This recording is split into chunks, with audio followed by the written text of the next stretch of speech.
Welcome to Empowerment Conference 2018, here at Speak the Word Church International. Good afternoon, how are you? How many of you love Pastor Randy? Okay, I'm going to try that again. I want you to pretend that you are rooting for the Minnesota Timberwolves. How many of you love Pastor Randy? Okay. That's a lot better. It's a lot better. Do me a favor. Look at the person that you are sitting next to. Look him in the eye, and tell him, since the last time I've seen you, you look marvelous. Simply marvelous.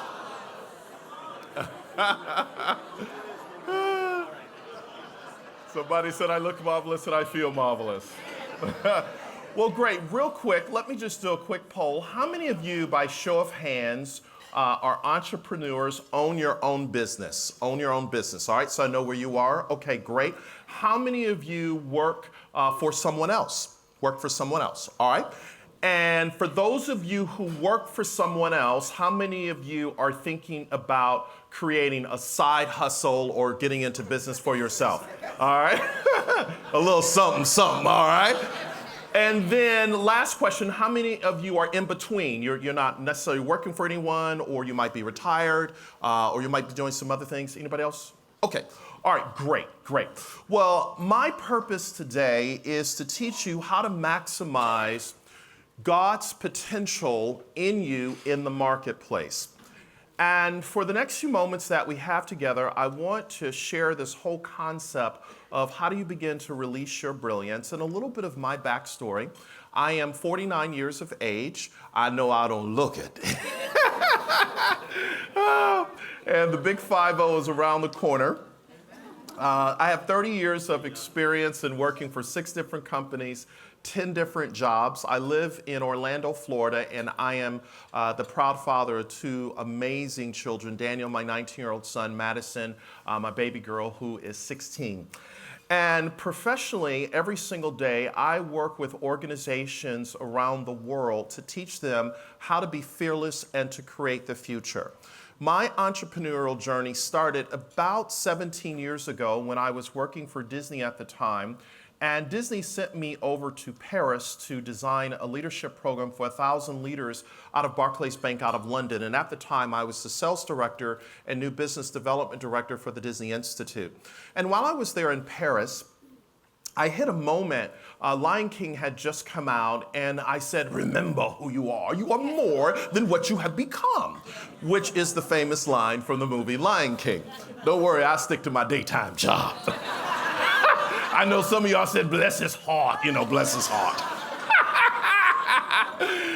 But I was there on stage in Paris, and I hit this moment, and all of a sudden, I found my voice. I found my thing. I found that piece of me that was missing. So I went back to my hotel room that night in Paris, and I asked myself 3 questions. And these 3 questions have become the foundation of my work.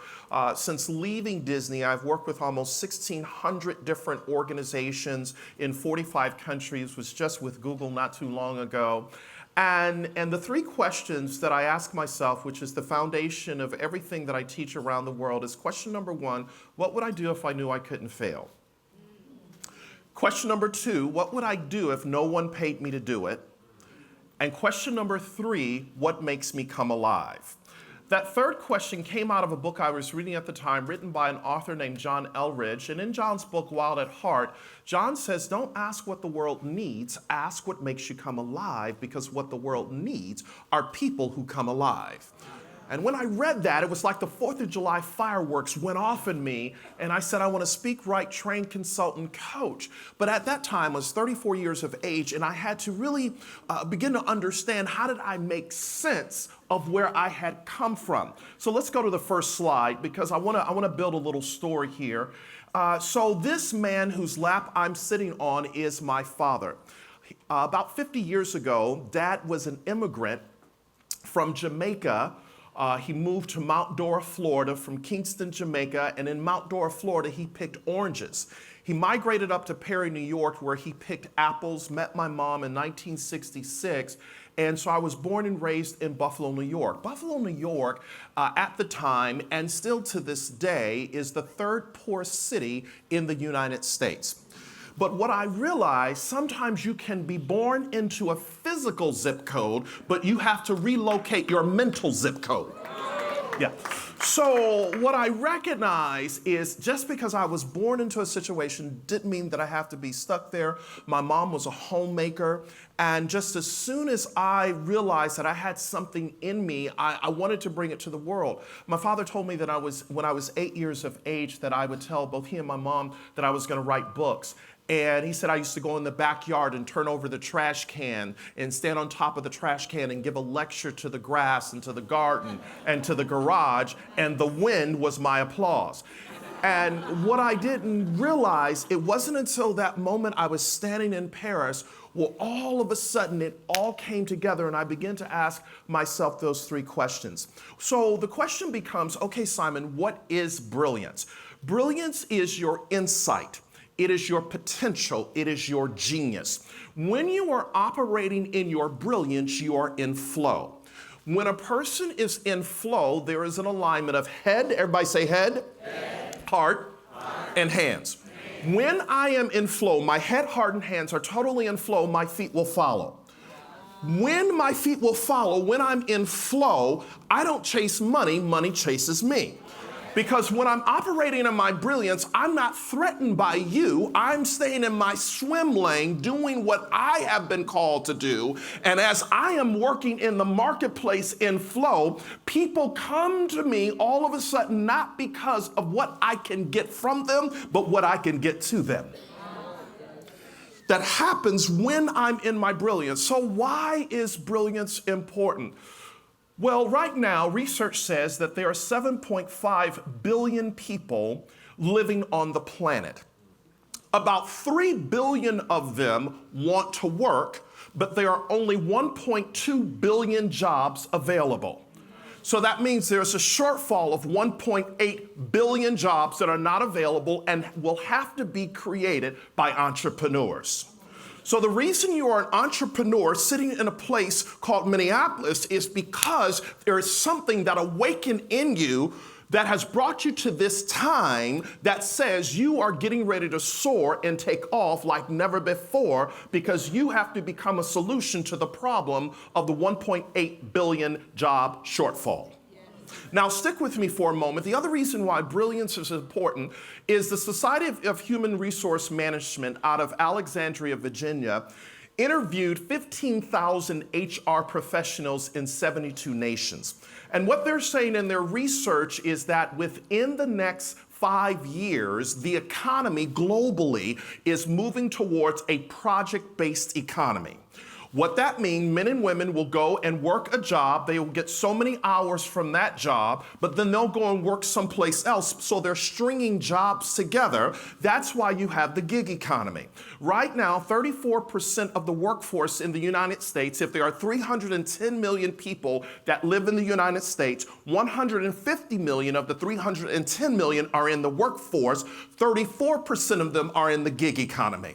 Let me give you an example of what the gig economy looks like. A few months ago, I was in Philadelphia, and I called Uber, and I'm picked up by Uber by a gentleman named Georgie. Georgie is all tattered up. He's got gauges in his ear, and here I am. I'm all suited and booted, casket sharp, and I said, well, I don't know if me and Georgie gonna have a conversation.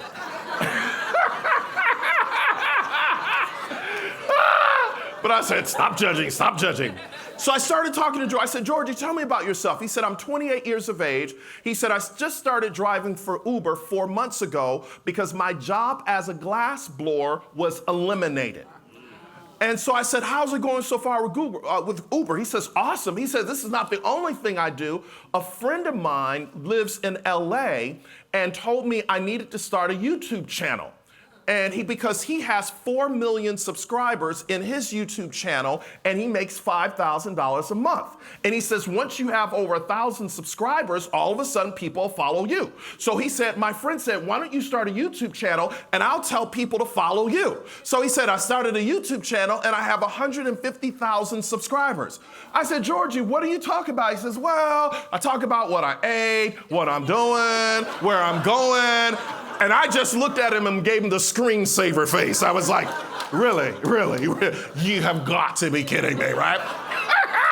But what was interesting, he said, I didn't stop there. He said, a friend of mine told me a few months ago about Instacart. So he says, I drive for Instacart and I make money from the tips when I deliver the groceries, and I get money from YouTube, and I drive from Uber, and when I don't do Uber, I do Lyft. Hello, somebody. That's the gig economy. So he says, I will never, ever go back to working for anybody because I have figured out that I can create my future. So ladies and gentlemen, in the last 100 years, we have moved from the agricultural age into the industrial age, into the information age, to what many experts call the creative age, or what I'm calling the brilliance age.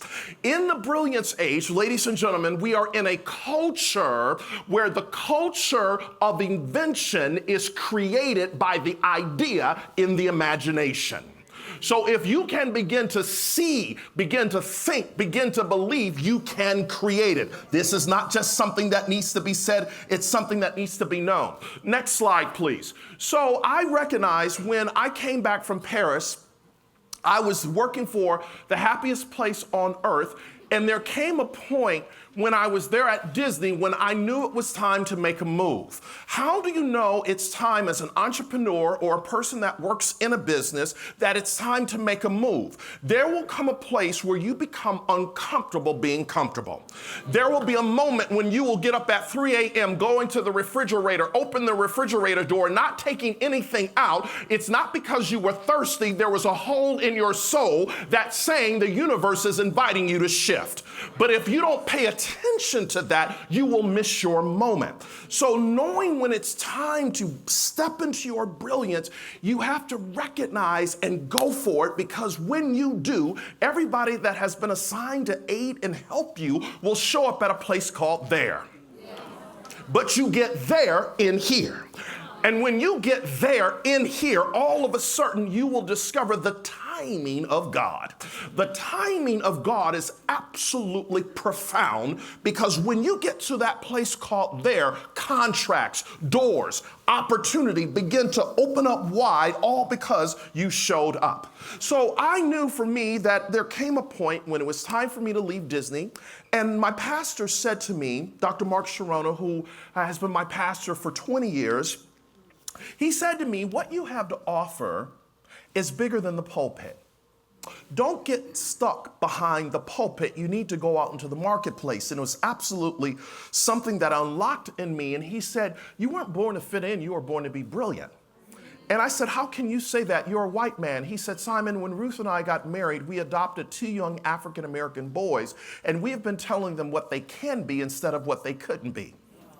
He said, you're stuck in your mind and your body thinking the pigmentation of your skin keeps you back, but I'm telling you, you were born to be brilliant. And the moment he said that, it immersed me on this path of finding my brilliance. So let me give you the research, and then I want to dive very deeply. So I came across some of the research work of Dr. Howard Gardner, who is professor of education at Harvard. Dr. Gardner, he and his team of researchers did an interesting study over a 20-plus year period, and what they discovered is that children up until the age of 4 are operating at the genius level. This same group of children were studied in their early 20s, and only 10% were still operating at the genius or what I call the brilliance level. And in their late 20s, early 30s, only 2% were still operating at the genius or brilliance level. So the question that you have, like I had, oh, brilliant one, you do know that you're sitting next to oh, brilliant one, right? Just look at your neighbor and say, good afternoon, oh, brilliant one. Somebody said, I'm glad you finally recognize. You may be slow, but you're worth waiting on. So the question you have, like I had, is where did this genius or brilliance go? It didn't go anywhere, but it became buried by a society that says color within the lines, sit down, give it back. And the more a person continues to hear what they can't do, where they can't go, there is a neurological path that is created in the brain that causes individuals to shut down. So what happens is people have this potential, they have this insight, they have this genius, but they show up at a place called a job. Let me go a little bit deeper. And here's what I've discovered. A job stands for just overboard. Because your brilliance is released in an environment where you're celebrated rather than tolerated. When I'm in an environment that celebrates me rather than tolerates me, that environment invites me to be a vitamin, not just an aspirin. When I understand how to be a vitamin, not just an aspirin, I understand that I am not here to impress you, but I'm here to leave an imprint on you. When I am releasing my brilliance, I recognize that I'm not here to compete against you, but I'm here to complete you. The reason you weren't born in the 18th century is because you weren't needed. You exist in this century. That means there are only some things that can come out of you at every age and every stage. In your 20s, you think you know everything. In your 30s, you get the wind knocked out of your sail. In your 40s, you're like, I got to get myself together.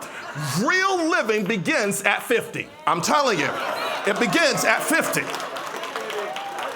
Because from 50 on, there's something that stands up in you and says, I don't have time to waste. I don't have time for you to figure out what I'm thinking. I don't need to worry about if you like me, don't like me, can help me, can't help me. Baby, I love myself. Ah, my God. Let me keep going. Let me keep going. So when I talk about releasing brilliance, I use the diamond as a metaphor. Now, men, don't get nervous and don't take my man card from me yet. Some of the brothers said, a diamond, really, dude? Really? Okay. Help him, Lord. So, a diamond is formed through heat. Everybody say heat. Pressure, and change. Do I have any folks that are real business folks that have been through heat, pressure, and change? I submit to you that you would not be the diamond that you are today unless you go through that heat, pressure, and change. So very quickly, I want to upload into your hard drive 7 quick ideas that are the 7 C's as we begin to think about the diamond. There are normally 4. I've taken the liberty to add a few more. Number 1, we must be curious and critical thinkers. When we are curious, entrepreneurs, business professionals, when we are curious, we understand that the quality of our questions determine the quality of our thinking. Yes. The moment you ask a question, it immerses you on a quest to discover an answer that was waiting to emerge. But the answer would never emerge until the question has been teed up. So many times, individuals want vertical ascension instead of horizontal connection. How much can I get paid? Why are you not paying me enough? I recognized when I was working at Disney that there came a moment when I needed to step out of a leadership role that had significant bonuses tied to it, and I moved into a role where I no longer led a team, but now I was going to learn everything within the Disney Institute. I gave up the bonus potential, I gave up the title, and all of a sudden I'm in obscurity, but the moment I realized that I let it go, I can let it come. There are some of you in this room right now that something is getting ready to happen for you in the next 7 to 21 days, but you got to let go of what has got you here because it won't get you there. Ah, my God. So when I talk about being curious, 2 critical things to think about as it relates to being curious. Number 1, I must be in a quality environment. Everybody say quality environment. Research says the difference between professional families and welfare families is 30 million words. By the time a child is 3 years of age, if they have grown up in a house with professional parents, they have heard 45 million words. But if they come from a house that is a welfare family, they have only heard 15 million words. So the gap from welfare to professional is how many?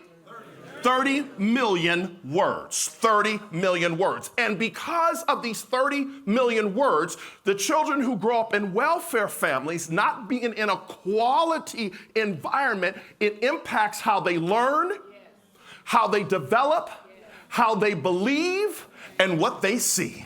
So isn't it interesting that you would be in a place called Speak the Word, because the curiosity is to invite you to upgrade your verbal software. Because when you begin to upgrade your verbal software, you begin to discover that language is the software of the mind. So you came to a place called Speak the Word so you can be reprogrammed from the inside out and begin to speak what thus saith the Father. So when thou shalt decree a thing, it shall be established unto thee. Speak the Word. When you begin to say, call those things that be not as though they are, you are speaking the Word. So when I begin to say what God has said about me, the I am in me goes out to reorient everything that has been assigned to me. But you got to be in a quality environment. So entrepreneurs, business professionals, am I in an environment that causes me to upgrade my verbal software and can teach me what I don't know? Number two, quality relationships. If I am to be curious, I have to understand that if I have a business idea, it is none of my business to worry myself where the money is coming from. You just need a relationship. Because if you have a relationship, the relationship can get you the money. A number of years ago, when I wrote the book, Release Your Brilliance, I wrote it as a self-published book. Sold 17,000 copies out of the back of my trunk in a span of 18 months. Don't say that to impress you, but say it to make a point. Research says that the average book in its lifetime doesn't sell more than 500 copies. So here I am with a book, 17,000 copies sold. I sent letters to California and New York publishers, received 13 rejection letters.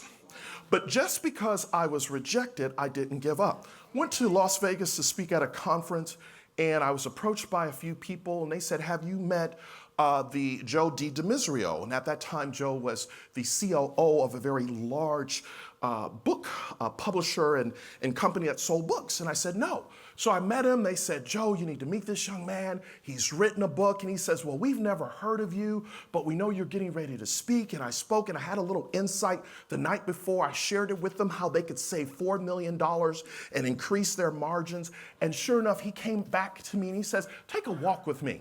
And we went next door there at Mandalay Bay, and all of those 13 publishers that had rejected me, he said, this young man just spoke at our convention. We like him, and we want you to give him a contract. What I recognize is I didn't have to do the talking. I just needed somebody that had my back and had influence that could do the talking. Quality relationship. So what I recognize is when you begin to relate to the cargo in the ship, wherever people are going on the ocean of life, they take them with you because you have a relationship, quality relationships. Number two, after I understand curiosity, I need to understand the power of clarity. The power of clarity. So, Dr. Miles Monroe was one of my mentors, and he said to me a number of years ago, he said, Simon, where there is no purpose, abuse is inevitable. Pat Massetti, a friend of mine in Australia, says, if it's foggy in here, it's cloudy out here. Mm-hmm. So the power of clarity, critically important. Let's go to the next slide. And let me tell you why clarity is important. When you look at this particular slide, this is research from Deloitte that shares what are the top things that keep CEOs up at night, keeps them worrying about the future. And the first one you'll see is culture. Everybody say culture. Over the last year, I've had an opportunity to spend some time with the folks at Chick-fil-A. Any fans of Chick-fil-A here in Minneapolis? All right, so Chick-fil-A, which is an amazing company, amazing story, Chick-fil-A made more money in 2016 than anybody else in the quick service space per square foot. Now, I know we're in 2018, that's 2016, haven't seen the results for 2017 yet, but what's interesting, when I was working with him, I said to me, help me understand, because I really was awake during the math class. How is it that you make money per square foot, $8 billion, more money per square foot, but you're closed on Sunday? And they said, Simon, we are not in the chicken business, we're in the people business, and we just happen to sell chicken. They protect their culture so much that they realize they have to hire for attitude and train for success. Training does not fix what management doesn't catch. Because sometimes businesses hire people that are more negative than an undeveloped piece of film, trying to get them to change, trying to get them to act right, and they came in the door with a bad attitude from start. So you have good money chasing a bad attitude. Culture. Every one of you who own a business or work in a business, you are in a culture. Culture happens when no one is looking. Culture is not what is said on your website. Culture is what lives in the head, hearts, and hands of people. Culture answers your phone. Good attitude, bad attitude. It's culture. If I want to take my business to the next level and release the brilliance in the business, what's our culture? There are some people that have been working for you that you need to invite them to find their happiness elsewhere. There are some people that have been working for you that need to be compensated and valued for their worth, and not just because you know they're not going anywhere and they're a good person. That's called abuse. Let me go a little bit deeper because I feel something in this area right here. Part of my problem with businesses who marginalize women and do not pay women what they're worth is because they're so stubborn and they're stuck in the way it used to be. And if you would unlock the brilliance of a woman and pay her on par that a man makes, she would take that business to the next level. Because women don't necessarily have a need to compete. They want to build consensus and let's get things done. While men trying to show, well, Doc, you know I'm the one. You know, whatever. So, number 2, leadership bandwidth. Right now, for those of you who own your own business, who are the leaders that you are developing that come alongside you? How are you pouring into them right now? For those of you who work inside a business, quit your job and go to work. You were never hired to do a job. You were hired to release your brilliance. Because when I quit my job and go to work, what I don't understand, a job is employment. Work is deployment. When I deploy my brilliance in a place of business, there is not enough money in this business to pay me how much I'm worth. So I don't have to go and ask for a promotion. Promotion will find me. Because I quit my job and go to work. That's what leaders do. I believe every person that comes to church and call themselves a Christian should be the baddest mamma jamma in a place of business. That business should keep their doors open because you're tithing to the house of God, and when you show up, you're the solution to a problem. Oh my God. So when I understand that workforce capability, right now, if you were to interview the CEO of Pixar, he would tell you that it is required for employees at Pixar to take 4 hours of ongoing learning and development weekly. So you will have an accountant at Pixar sitting in an art class. When the CEO is asked, why do you have an accountant sitting in the art class? He will say, we want the accountant to become observant of all things beyond assets and liability. In other words, no longer can the accountant say, that's not my job. They didn't hire me to do that. I don't know why that happened. They did it over there. And it's the passing hot potato syndrome that CEOs are done with. They want to believe that if you hear it, you own it. That you are the person, you are the CEO, Chief Experience Officer, to keep customers in the business. But we got to help people grow because people don't know what they don't know. So for those of you who work in a business right now, I would encourage you to set aside time to make sure people learn, unlearn, and relearn. Because we can never take people to a place they have not been themselves. So what we have to do is carve out time and create a book club. The book club, call it Chew and Chat. Whatever we need to do, but we got to get people together to start talking about where the world is going, because there are some businesses that want broadband results but use dial-up methods. The fourth one, if I was to add a fourth one to this, is performance reviews. Performance reviews are dead. Let me tell you why they're dead. There are some companies that they look at people on a mid-year review and an end-of-the-year review, and what happens is they send an email out and says, hey, tell me what you've been doing for the last 6 months. And the employees say, my goodness, you can't remember what I've done for the last 6 months? So they type up something, they send it to the manager, the manager does a cut and paste, sends it to HR, and then it just starts all over again. And meanwhile, the employee is like, really? You don't know what I've been doing for the last 6 months? Talk to the hand because the ears are not listening. So here's my proposal. I told a major Fortune 50 company, I said, kill performance reviews because it's costing you too much money. At the end of the day, you want people to be accountable. I said, create a career investment discussion. Every entrepreneur that's in here right now, if you listen to this little tip, I'm telling you, it will take your business to another level. Every 90 days, have a career investment discussion with your team members, with your contractors, every 90 days, and answer 4 questions. Question number 1, where have I been? In the last 90 days, where have I been? Question number 2, why am I here? The why am I here question is not why did my mom meet my dad? No, why are you here at this job? Because there's some people, they show up at work, the lights are on, but nobody's at home. They're one fry short of a picnic. It's the wine without the cheese. So the why am I here question is to get them in touch with why are you here at this job? Why are you showing up, all right? Third question, what can you do? So in the next 90 days, what can I do? Fourth question, where am I going? Do you realize that some people plan their vacations better than they plan their lives? So that fourth question every 90 days is to get people centered. Now, why 90 days? How many quarters are there in a year? 4. How many seasons are there in a year?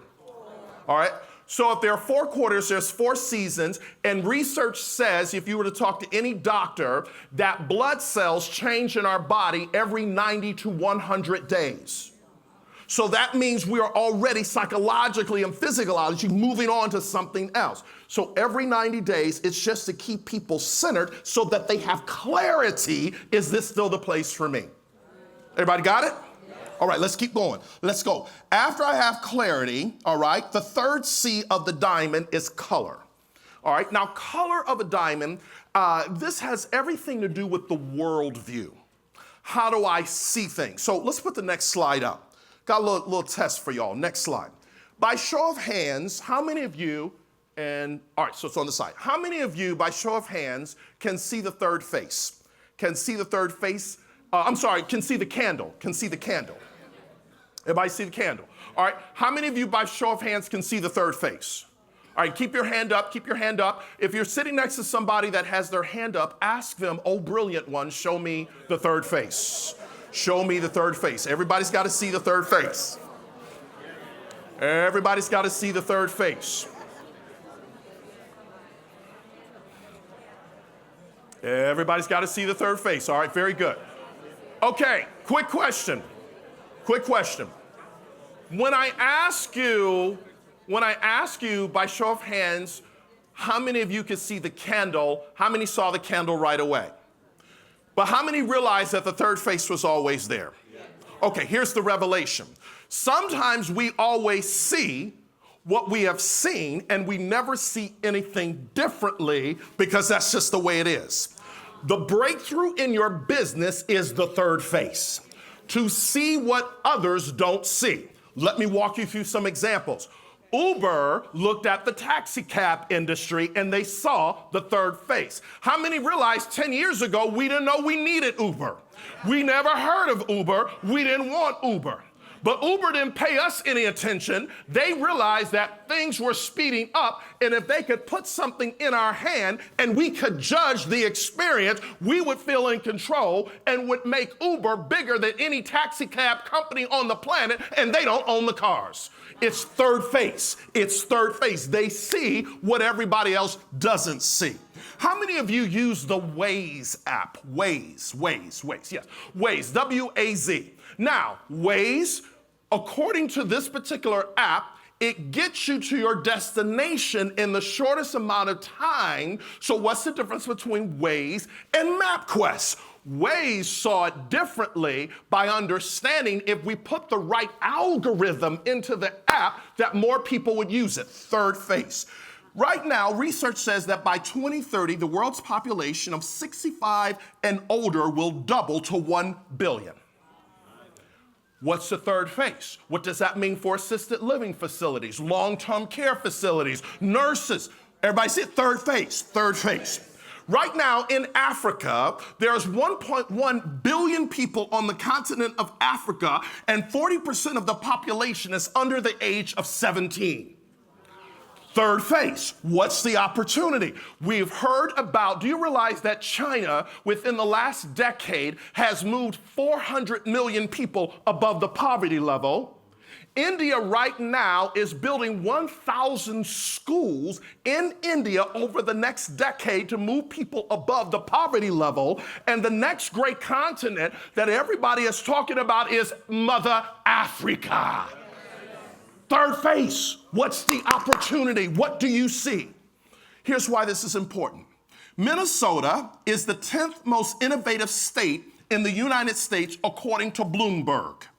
This is based on patent approvals and the amount of money allocated for research and development. 8% of the population that lives in this state has a degree in science and math. What's the third phase? I don't even live in your state. But I'm like, you know what? If there's some money for research and development, baby, I got an idea. And I just need some money, honey.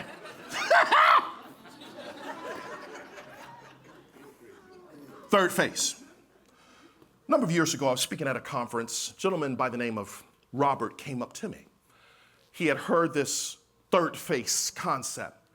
And he said, I've worked at the Apple store, but I have heard that the Microsoft store is getting ready to open. So he says, I'm going to do something unthinkable. And he followed back up with me and told me what he did. He wanted a job at the Microsoft store. So he got online and researched and found the personal email address of then CEO Steve Ballmer and sent him an email address. So send him an email to his email address saying, I hear the Microsoft store is open. I've worked at the Apple store and I would like to work for you. 2 weeks later, he received an email back from one of Steve Ballmer's assistants, said, we are passing your name on to the person that's hiring for the Microsoft store. He went on the interview and got the job. All because he didn't do it the conventional way. There are some people that are sitting around waiting for the phone to ring, and I'm telling you right now, get up off your blessed assurance and bust a move and do something that has never been done before. Yes. When people ask me, how in the world did you get to where you are? Because every morning, 4:30 a.m., I'm up. I'm getting my plan for the day because my father, though he might have been an immigrant from Jamaica, he told me the best hand that will feed you is the one at the end of your wrist. And every day I get up and I have that old school hustle in me. Third phase. Third phase. So what is something practical that you can do? I want you to consider creating a 60-second commercial. A 60-second commercial. When I wrote the book, Release Your Brilliance, I began to write this commercial that I'm going to share with you.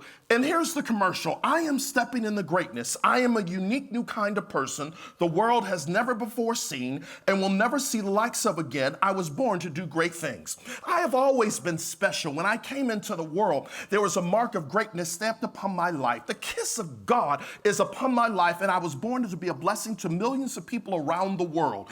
I was born to succeed as a father, as a speaker, an author, a business leader, investor, investor and coach. I am energetic. I'm alive and happy. My spirit is contagious. I'm authentic. I'm in touch with my feelings. I'm anointed. I'm intelligent. I'm a creative genius. I'm a child of God. I'm a leader. I'm a big thinker. I'm financially independent. I'm chairman of the board. I'm a man of great faith. I'm wealthy internally, externally. I am attractive. In fact, I'm Godiva fine. I am a hard worker. I am a finisher. And as gifted as I am, I should know that all of heaven is waiting to help make every dream a reality. Everything is possible if I believe. I was born to taste the grapes, so I reach for the wine of life as I embrace this moment. And the more and more I begin to say it, I begin to believe it. And I begin to act it. Because here's the deal. It's not who you are that holds you back. It's who you think you're not that holds you back. And sometimes we focus on who we think we're not instead of who we are. So net takeaway, create a 60-second commercial about you. Next, number 4, cut.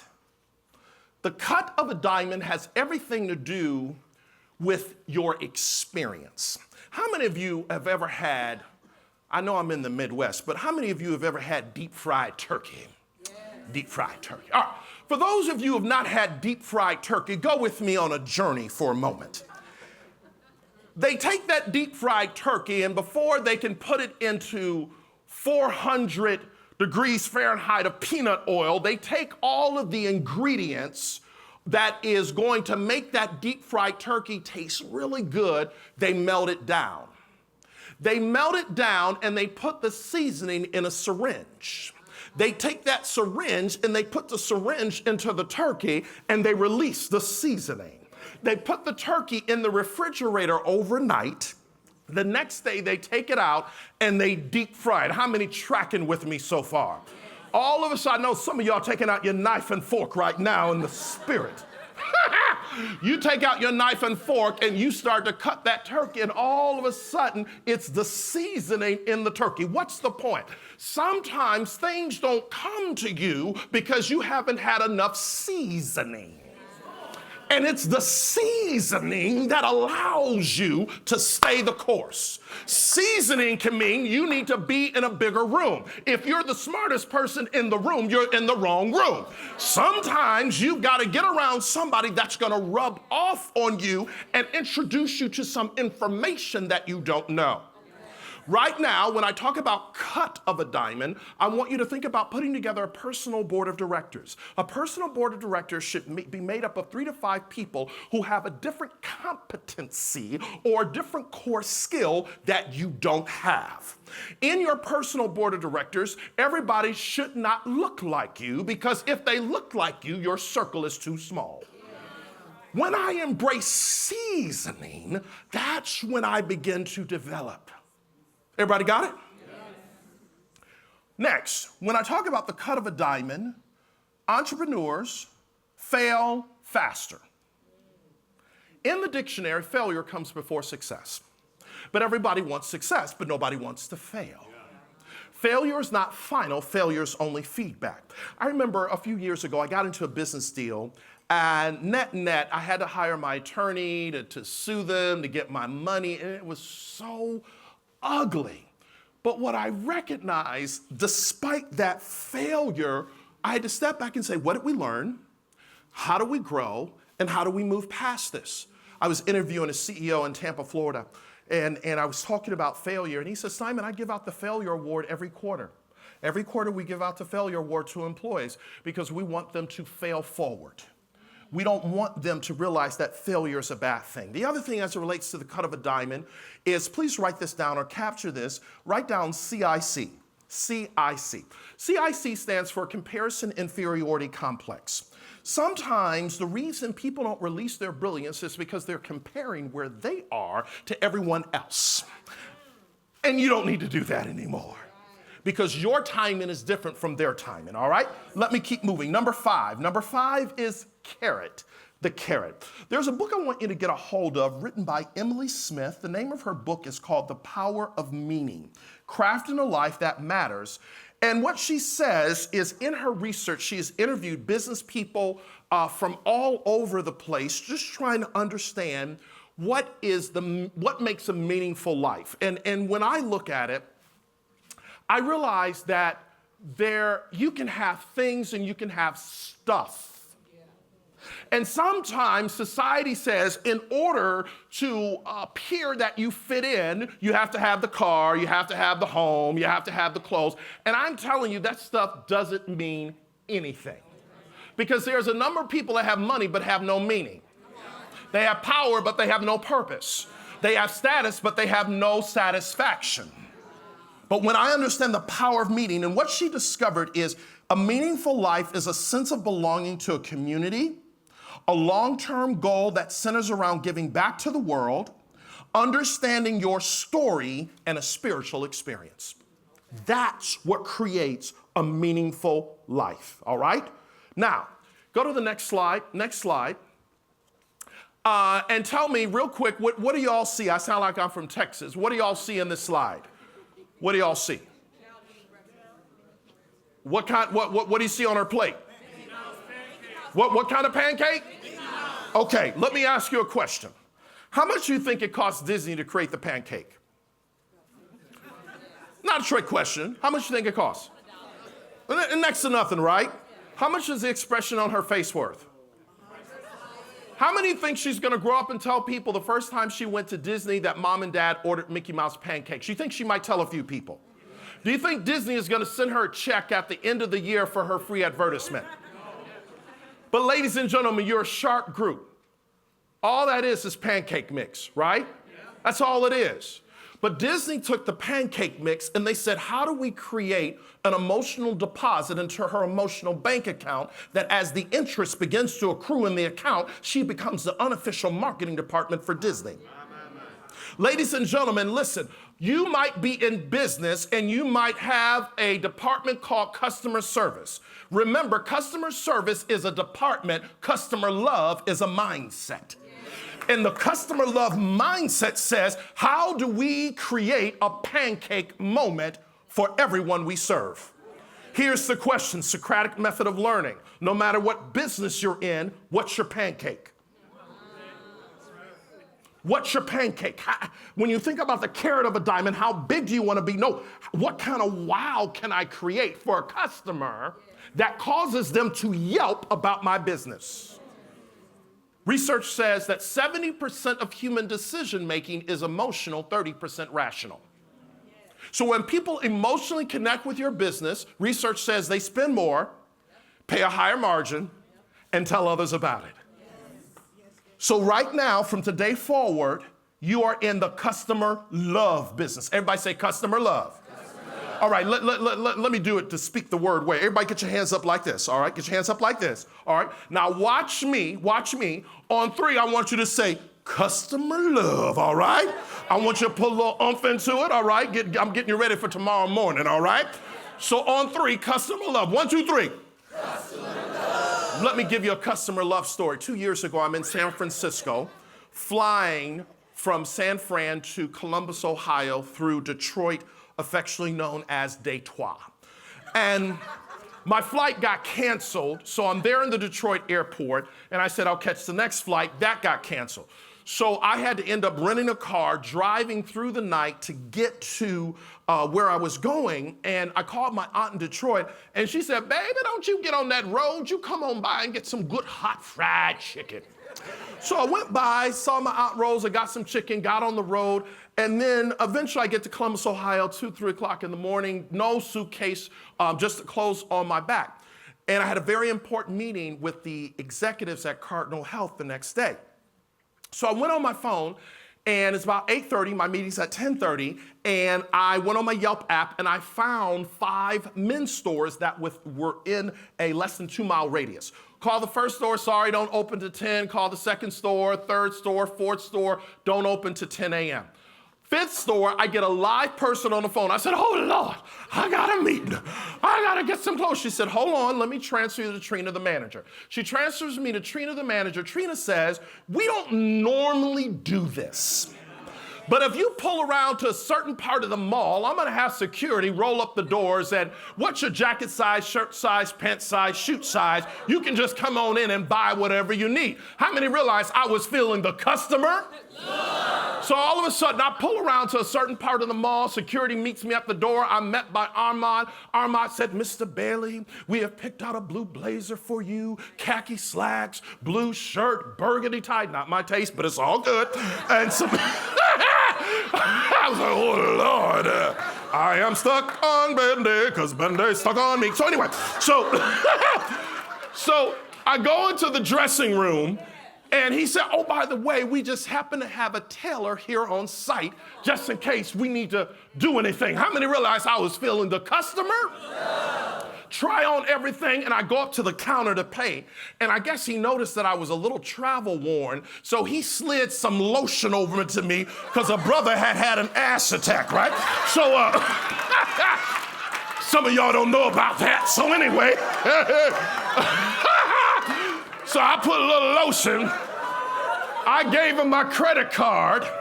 $1,400 later, I'm walking out the store and say, Nordstrom, thank you so much for this experience.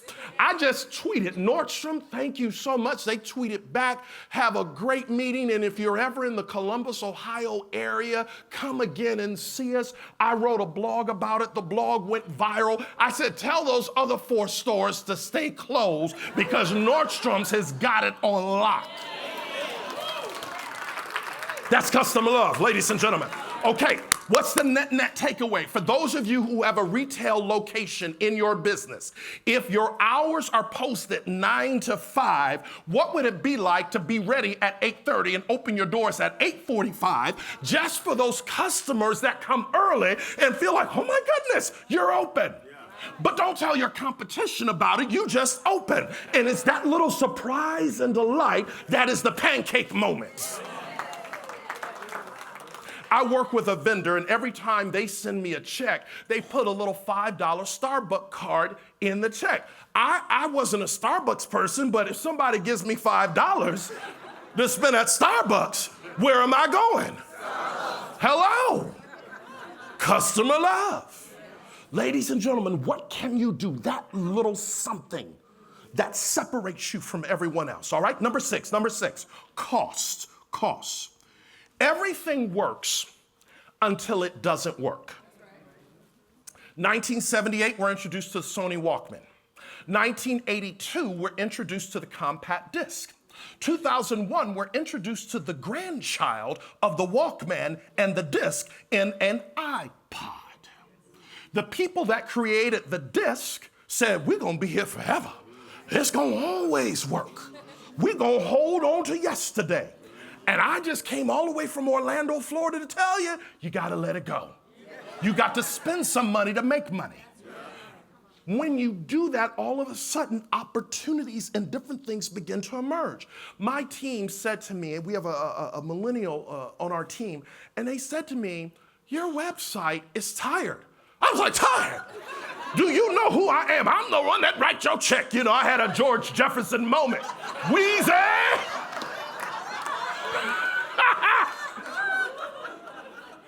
But what I recognized, the website had worked until it didn't work. So I said, okay, what do you think we should do? They said, we need to have a total brand audit, and we need to work with an agency that can totally rebrand how we do what we do. And when I decided to let go, here's what they did. Smart people. They said, we're gonna come up with branded colors. So when people see your branded color, you see this color? What does it say on the inside? They came up with this. People smarter than me. Because I thought I had to have all the answers, and I thought I needed to be right. And I'm telling you right now at this season, you need to get people who are smarter than you around you that come from different generations because they can see what you don't see. It's gonna cost you, but the investment is gonna pay off. Now we get calls from people all over the world and say, we were on your website. Wow, who did your website? What did they do? How can we do business together? And what I recognized, being the stubborn Generation Xer, I needed to let go so I could let it come. In a couple of weeks, I'm going to New York City to attend a one-day conference that's put on by Gary Vaynerchuk, who wrote the book Crush It. And he's talking about the next thing that's emerging in technology, and it's called conversation commerce. Yeah. Let me tell you what it looks like. How many of you have Alexa? How many of you have Google Home? How many of you use Alexa or Google Home to call people and you don't even pick up your phone? What they're saying is the next thing emerging is conversation commerce. When I looked at the ticket price, I was like, oh, Lord. Oh, Jesus, help me. The highest ticket price was $3,500. The lowest ticket price was $1,500 for one day, not multi-day. I said, you know what? We're going to invest the money and we're going to go and be a sponge and listen, because it's going to cost us something, right? How much you are investing in grading your skill set. How much you are investing in yourself. Don't go cheap. Invest the money. I was on the phone this morning at the hotel talking to one of the folks on my team, and she wanted to invest in some training for something that we're getting ready to do. And I said, well, tell me, why do we need to make this investment? And she said, here's why, da-da-da-da-da, it'll help us do da-da-da-da-da. And I said, you know what? I cannot stand up in front of these folks at an empowerment conference and say, spend money, and I'm on the phone with my own team. Child, you know we can't spend that. Did you look at the budget? Did you see the P&L from the accountant?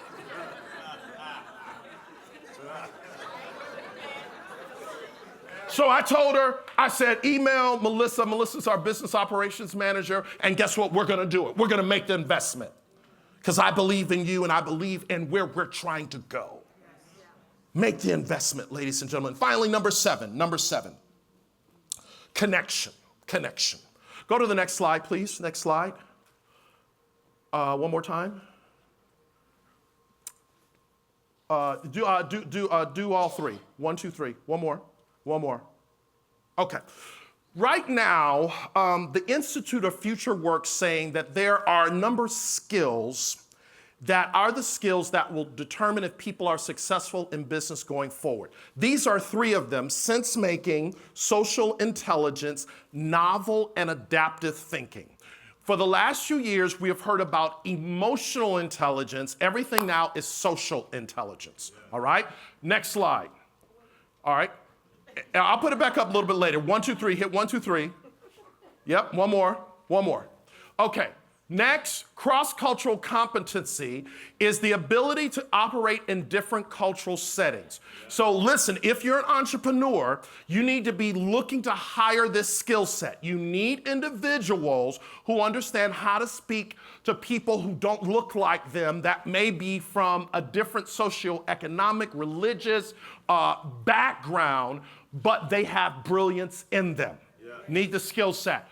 Computational thinking is, how many realize that right now we are overwhelmed with a terabyte of information?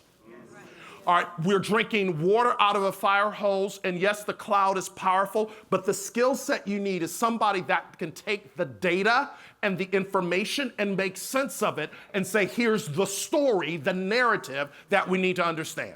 All right?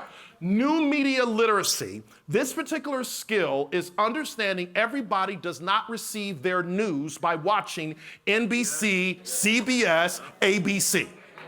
They get their news in a different way. I was invited by Sacred Heart University a few months ago to be a part of a panel. On the right of me was a woman who had worked at NPR for 35 years. On the left of me was a professor from Babson College who was teaching new media literacy, and I think they had me in the middle for the eye candy. And but what I begin to understand, this is a new skill set that's emerging. And what you have to think about is, if I'm looking to collaborate, how do I start looking for this skill set, not for where we are, for where we're going? Everybody got it? All right, next slide. All right, so curious, everybody say curious. Clarity. Color. Cut. Carrot. Cost. Connection. All right, next slide. And I'm going to end on this slide. So this is Daniel and Madison. Daniel is 19, graduates in 2 weeks from high school, has been accepted to Rollins College, early decision acceptance for Rollins College, where he's going to major in business and minor in music. Madison's 16, sophomore, will be a junior when she goes back to school in the fall. The reason I share this slide with you is their mother and I went through a divorce within the last few years.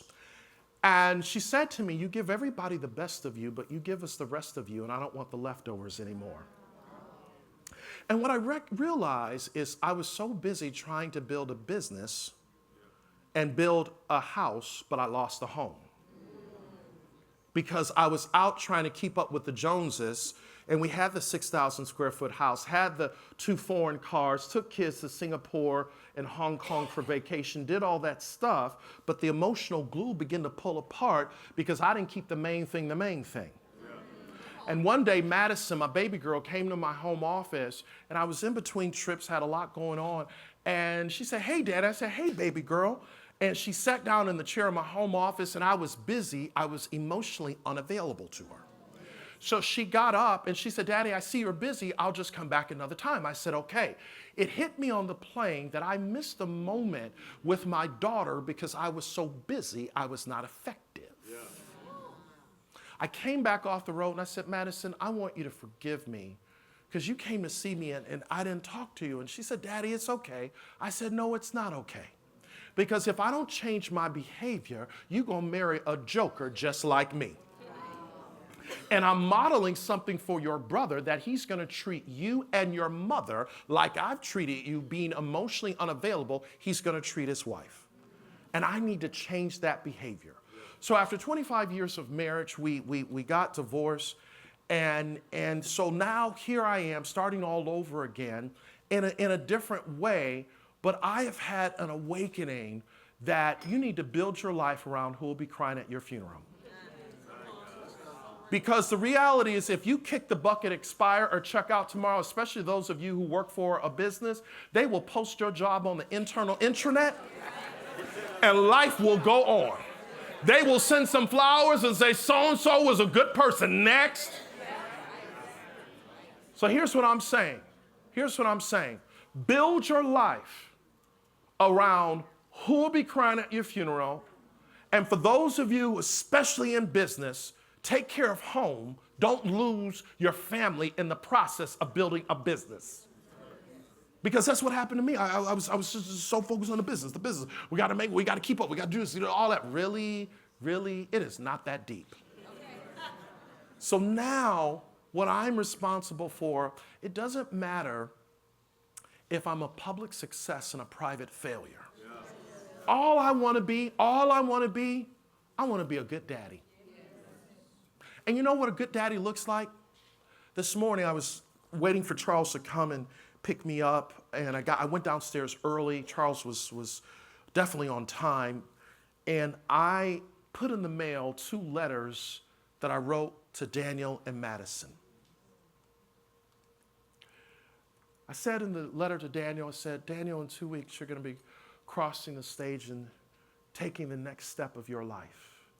I just want you to know that I'm so proud of you, and I love you, and I believe in you. Now, he's going to get the letter. Who knows what he's going to do with it? I wrote a letter to Madison. I said, Madison, you're now sweet 16, and I just want to let you know, love God, serve God. You're brilliant. You totally rock, and your dad thinks you're awesome.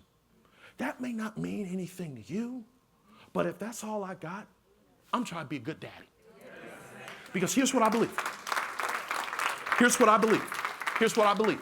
When you become better at home, you become better for business. You want your business to go to the next level? Take care of home. One more thing, and then I'm going to sit down.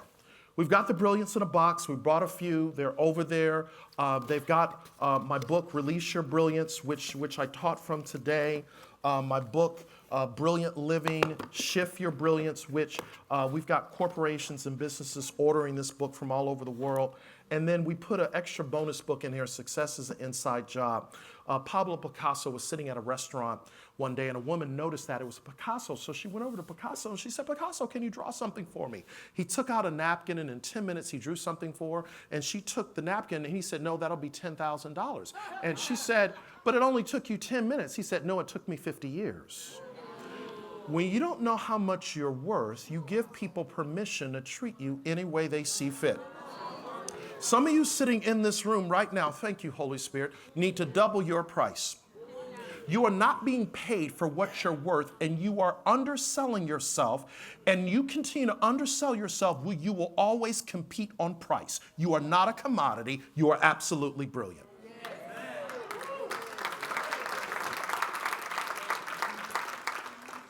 I'm going to tell you something that Pastor Randy did not tell me to say, all right? And the reason you have to say that is because sometimes when you go in church circles, some people think that there was a meeting behind the meeting. Now, Doc, here's what I need you to say to my people. Y'all know that's not Pastor Randy. He don't roll like that, okay? But here's what I know. When I look at what God has done in my life as an entrepreneur, 15 years ago, I was giving at best $500 in tithes and offerings. A few weeks ago was First Fruit Sunday at our church in Orlando, and I wrote, for me, a significant 5-figure check. I cannot tell you how good it felt to give into the church where I've been fed for 20 years, to know that as a result of giving into the kingdom, that the phone is getting ready to ring, opportunities are getting ready to come, and I don't have anything to worry about, but it's a long way from $500. But it only happened when I was consistently tithing and giving every single time. And you know what we started doing this year? Because my goal is to be the top giver at my church. Top giver. They don't know it, but I just said, I'm going to be top giver at my church. I'm going to be top giver. Ain't nobody out giving me. So you know what I do?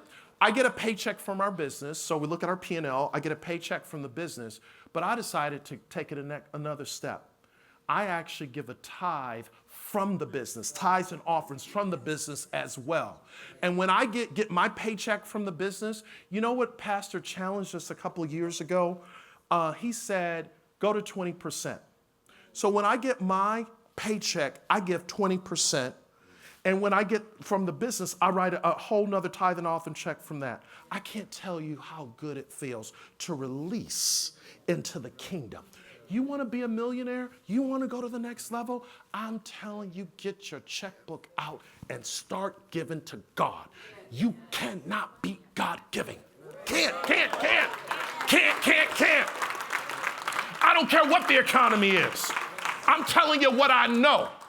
If a boy can go from the 3rd poorest city in America to working for the 7th most recognized brand in the world, to lead them in the midst of a recession and our country was going to war with Iraq, and 15 years later, I'm still standing, even after a divorce. I pay my alimony, I pay my child support before it's due. Only reason I can pay it is because I give tithes and offerings. Telling you right now. Telling you what I know. Telling you what I know. So real quick, let me just do this. If you're believing for God to release something in your business, just get your hands up. I just want to pray over you before I turn it back over to Pastor Randy. I just want to do this right now. There's an entrepreneurial anointing that is upon me. And I want to just release it over you, that creativity and ideas would be ignited. Is that okay? Yeah. Father, in the name of Jesus, I decree and declare that before their head hits the pillow tonight, that you are going to impregnate them with ideas. You're going to tell them who to call. You're going to tell them where to go, and you're going to tell them what to do. And as we begin to hear the reports over the next 30, 60, 90, and 120 days, we're going to point it back to this day that you release something in this atmosphere. In Jesus' name we pray, amen.